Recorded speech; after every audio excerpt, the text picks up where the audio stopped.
사도신경으로 우리의 신앙을 고백하며 새벽 예배 하나님께 올려드리겠습니다.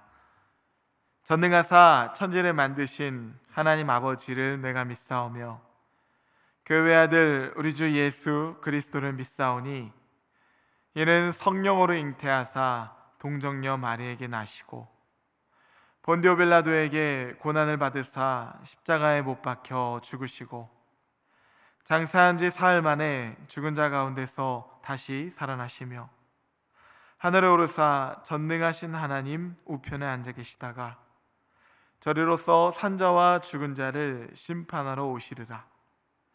성령을 믿사오며 거룩한 공예와 성도가 서로 교통하는 것과 죄를 사하여 주시는 것과 몸이 다시 사는 것과 영원히 사는 것을 믿사옵나이다. 아멘.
이 시간 우리에게 주시는 하나님 말씀은 예레미야 37장 11절부터 21절까지의 말씀입니다. 갈대아인의 군대가 바로의 군대를 두려워하여 예루살렘에서 떠나매 예레미야가 베냐민 땅에서 백성 가운데 분깃을 받으려고 예루살렘을 떠나 그리로 가려 하여 베냐민 문에 이른즉 하나냐의 손자요 셀레메의 아들인 이리야라 이름하는 문지기의 우두머리가 선지자 예레미야를 붙잡아 이르되 내가 갈대아인에게 항복하려 하는도다. 예레미야가 이르되 거짓이다. 나는 갈대아인에게 항복하려 하지 아니하노라. 이리야가 듣지 아니하고 예레미야를 잡아 고관들에게로 끌어가매 고관들이 노여하여 예레미야를 때려서 서기관 요나단의 집에 가두었으니 이는 그들이 이 집을 옥으로 삼았음이더라. 예레미야가 뚜껑 씌운 웅덩이에 들어간 지 여러 날 만에 시드기야 왕이 사람을 보내어 그를 이끌어내고 왕궁에서 그에게 비밀이 물어 이르되 여호와께로부터 받은 말씀이 있느냐? 예레미야가 대답하되 있나이다. 또 이르되 왕이 바벨론의 왕의 손에 넘겨지리이다. 예레미야가 다시 시드기야 왕에게 이르되 내가 왕에게나 왕의 신하에게나 이 백성에게 무슨 죄를 범하였기에 나를 옥에 가뒀나이까? 바벨론의 왕이 와서 왕과 이 땅을 치지 아니하리라고 예언한 왕의 선지자들이 이제 어디 있나이까? 내 주 왕이여, 이제 청하건대 내게 들으시며 나의 탄원을 받으사 나를 서기관 요나단의 집으로 돌려보내지 마옵소서. 내가 거기에서 죽을까 두려워하나이다. 이에 시드기야 왕이 명령하여 예레미야를 감옥들에 두고 떡 만드는 자의 거리에서 매일 떡 한 개씩 그에게 주게 하며 성중에 떡이 떨어질 때까지 이르니라. 예레미야가 감옥들에 머무니라. 아멘. 함께 기도하겠습니다.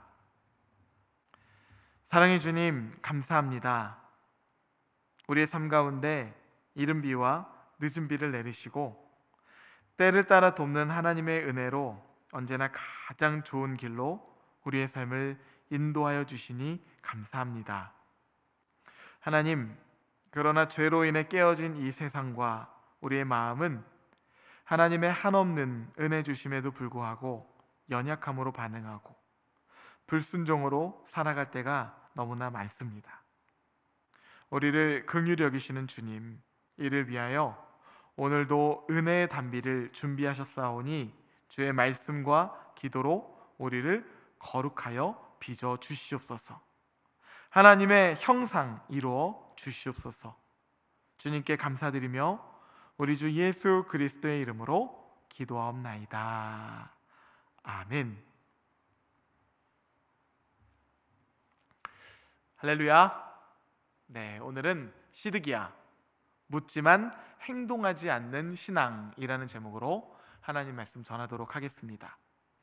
오늘 본문인 예레미야서 37장은요 시드기야가 여호야김의 아들 고니야의 뒤를 이어 왕이 되었으니 라고 그 배경을 언급하며 시작합니다. 그리고는 이렇게 덧붙이고 있어요. 이는 바벨론의 느부갓네살 왕이 그를 유다 땅의 왕으로 삼음이었더라. 바벨론의 남유다 2차 침공의 결과였습니다.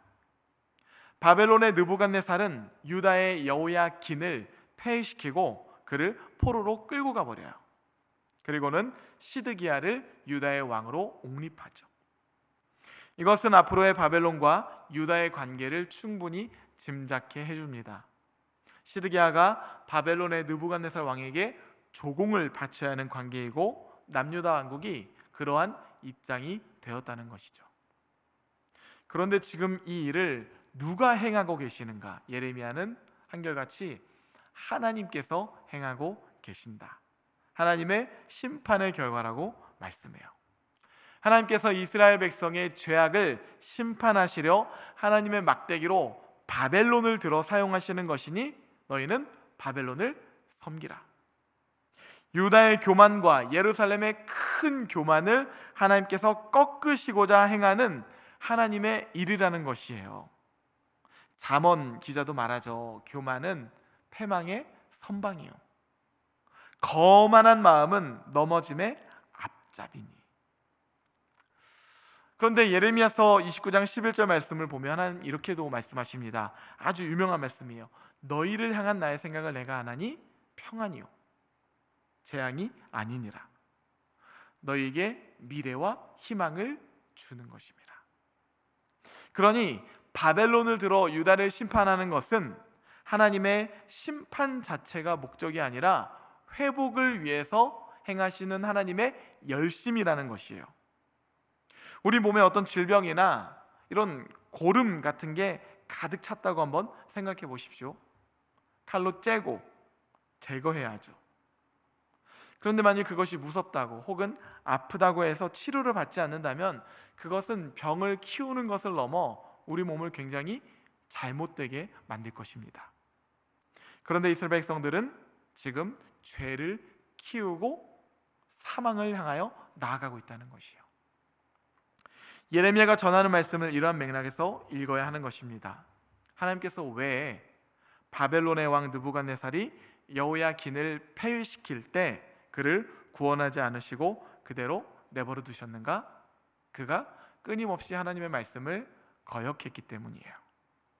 회개하지 않고 돌이키지 않고 끊임없이 교만한 마음을 낮추지 않았습니다. 그럴수록 지금 유다 땅 가운데는요 죄가 눈덩이처럼 커져만 가고 있는 것이에요. 이것은 단순히 한 개인의 왕의 이야기가 아닙니다. 그 세대에 관한 이야기예요. 그래서 하나님께서는 바벨론을 막대기로 들어 사용하셔서 유다를 치시고 새로운 왕과 새로운 세대를 일으키려 하고 계신 것이었어요. 정치적으로 보면 남유다 왕국의 수치이고 절망이죠. 하지만 신앙의 눈으로 바라볼 수 있다면 이것은 분명히 하나님이 행하시는 소망의 이야기인 것입니다. 그런데 오늘 본문 37장이 있는 2절 말씀을 보면 그와 그의 신하와 그의 땅 백성이 여호와께서 선지자 예레미야에게 하신 말씀을 듣지 아니하리라. 시드기야가 전혀 앞뒤를 분별하지 못하고 있어요. 바벨론의 실체가 무엇인지, 하나님께서 자신을 왜 왕으로 세우셨는지, 하나님의 뜻이 무엇인지를 전혀 분별하지 못하고 있어요. 시드기야와 그의 신하와 그의 땅 백성이 여호와께서 선지자 예레미야에게 하신 말씀을 듣지 아니하니라. 유다의 이 교만한 마음이 여전히 꺾이지 않은 것을 보여주고 있는 것이죠. 여전히 말씀 중심이 아니라 자기 중심으로 살아가고 있는 유다의 모습입니다. 하나님께서 이 땅을 좀 갈아엎어 주셨으면 심령이 가난한 자가 되어서 복이 있는 자가 되면 얼마나 좋을까요? 하나님께서 옥토밭으로 만들어 주셨으면 순종의 열매를 맺어나면 소망일 텐데 여전히 여호와께서 선지자 예레미야에게 하신 말씀을 듣지 아니하니라. 하나님 달래도 안 되고 경고를 해도 안 되고 심지어 전쟁으로 징계를 해도 안 되는 어리석은 모습으로 일관합니다. 그러면서도 3절 말씀을 보면 너는 우리를 위하여 우리 하나님 여호와께 기도하라. 예레미야에게 기도를 부탁하고 있어요. 정작 회개는 하지 않으면서 기도를 부탁하는 것입니다. 나는 돌이킬 수 없으니 하나님이 돌이키시라는 것이에요. 이 신앙이 알라딘의 요술램프와 무엇이 다른가요? 이런 걸 가리켜 우상숭배라고 말하는 것이죠. 예레미야의 대답은 한결같습니다. 바벨론이 우리를 떠나지 아니하리라. 그로부터 여러 날이 지납니다. 오늘 본문의 소제목을 보면 예레미야를 붙잡아 가두다라고 성경에 그렇게 써 있을 것입니다. 예레미야가 지금 붙잡혀 있는 상황이에요. 그리고 16절 17절 말씀, 예레미야가 뚜껑 씌운 웅덩이에 들어간 지 여러 날 만에 시드기야 왕이 사람을 보내어 그를 이끌어내고 왕궁에서 그에게 비밀이 물어 이르되 여호와께로부터 받은 말씀이 있느냐. 물어보고 또 물어보고 이번에는 가두어 두었다가 꺼내어서 또 물어봅니다.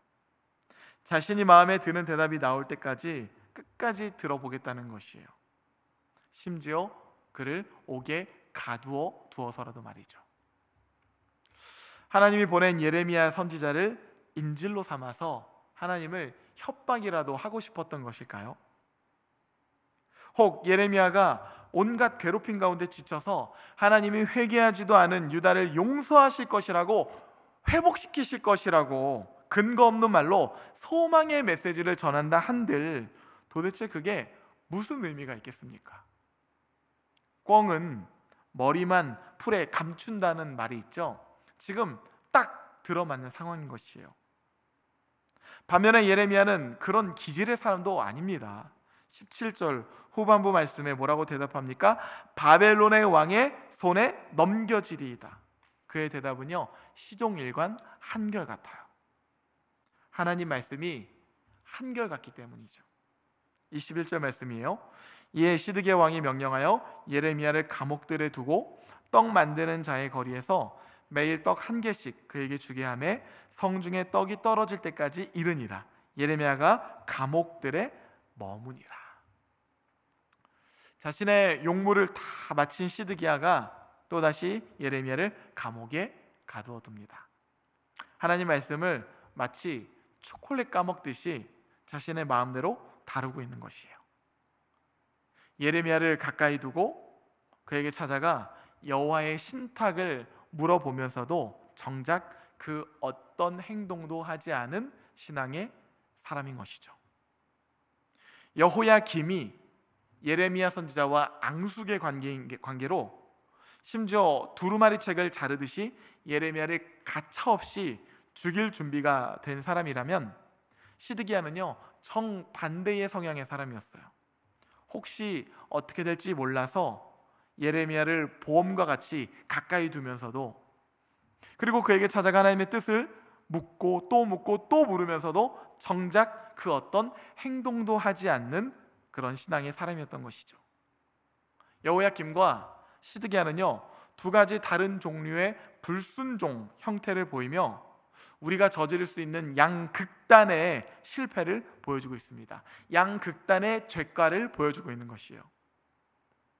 유다는 끝끝내 돌이키지 못하고 이 시드기야 왕을 끝으로 바벨론에 의해서 결국 멸망하게 됩니다. 사랑하는 성도 여러분, 우리는 말씀을 통해서 우리 자신을 볼 수 있어야 해요. 그렇다면 과연 나는 어떤 신앙인인가? 그렇다면 과연 나는 어떤 그리스도인인가? 만일 나 중심의 신앙인이라면 여호야김이든 시드기야든 형태는 다를지 몰라도 그 열매는요, 반드시 바벨론으로 귀결될 것입니다. 불순종이기 때문이죠. 멸망이에요. 반면에 하나님 중심의 말씀, 예레미야와 같이 하나님 말씀 중심으로 살아간다면 하나님은 반드시 우리의 삶을 소망이요 재앙이 아니니라, 너에게 미래와 희망을 주는 것임이라, 하나님 말씀하시는 것입니다. 그 하나님께서 오늘 이 말씀을 통해서 우리에게도 동일하게 말씀하세요. 베드로후서 3장 9절 말씀을 보면 주의 약속은 어떤 이들이 더디다고 생각하는 것 같이 더딘 것이 아니라 오직 주께서는 너희를 대하여 오래 참으사 아무도 멸망하지 않고 다 회개하기에 이르기를 원하느니라, 우리에게 말씀하고 있는 것이에요. 바라기는 내 삶 그리고 내 시간 속에 주의 뜻이 무엇인지 그것을 헤아려 아는 복된 삶이 되시기를, 복된 날들이 되시기를 주님의 이름으로 축복합니다. 함께 주기도문 하시겠습니다. 하늘에 계신 우리 아버지여, 이름이 거룩히 여김을 받으시오며 나라가 임하시오며 뜻이 하늘에서 이루어진 것 같이 땅에서도 이루어지이다. 오늘 우리에게 일용할 양식을 주시옵고 우리가 우리에게 죄 지은 자를 사하여 준 것 같이 우리 죄를 사하여 주시옵고 우리를 시험에 들게 하지 마시옵고 다만 악에서 구하시옵소서. 나라와 권세와 영광이 아버지께 영원히 있사옵나이다. 아멘.